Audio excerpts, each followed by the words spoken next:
IMF বিশ্বব্যাংক বসন্তকালীন বৈঠকে শেষ পর্যন্ত ঋণের কিস্তি নিয়ে কোনো সমাধানে পৌঁছাতে পারল না বাংলাদেশ। তবে নীতি নির্ধারণী এই আলোচনা চলমান থাকবে।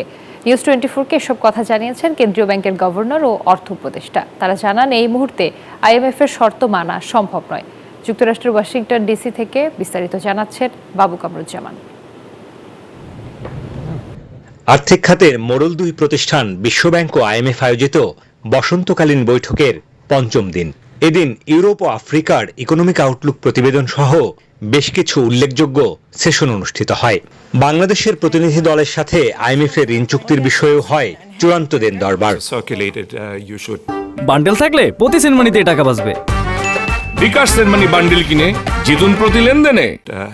তবে আইএমএফ এর সাথে $4.7 বিলিয়ন যে ঋণ চুক্তি, তার বাকি দুই কিস্তির অর্থপ্রাপ্তি নিয়ে কোনো সিদ্ধান্ত আসেনি এই সম্মেলনে।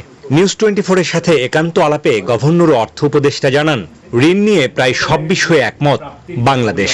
তবে ডলারের বিনিময় হার বাজার ভিত্তিক করার বিষয়ে যে শর্তারোপ, তাতে নিজেদের অবস্থানে অনড় ঢাকা। শর্তটা দিয়েছে সেটা এই যে আমাদের ম্যাক্রোইকোনমিক স্টেবিলিটি সম্পর্কে, কিন্তু অলরেডি আইএমএফ এর অর্থ ছাড়া এখন সামষ্টিক স্টেবিলিটি অনেক ভালো।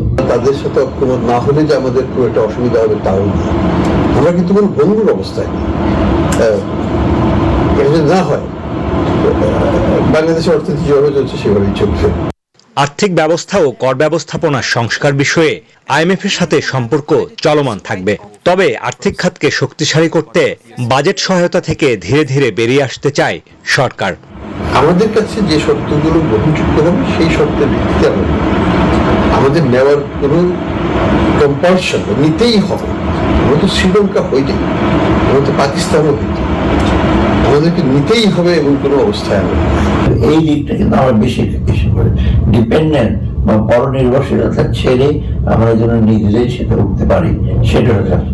এবারের বৈঠকে বিশ্বব্যাংকের সাথে মোট $9.5 কোটি ঋণ চুক্তি করেছে বাংলাদেশ। আইএমএফ ঋণের বিষয়ে যে শর্ত জুড়ে দিয়েছে, তাতে নিজেদের অবস্থানে অনড় থাকবে বাংলাদেশ। তবে আলোচনা চলমান থাকবে, তাই শেষ পর্যন্ত অপেক্ষা করতে হবে আইএমএফ এর পরবর্তী নীতি নির্ধারণী বৈঠক ও সিদ্ধান্তের উপর। বাবু কামরুজ্জামান, নিউজ 24, ওয়াশিংটন ডিসি, যুক্তরাষ্ট্র।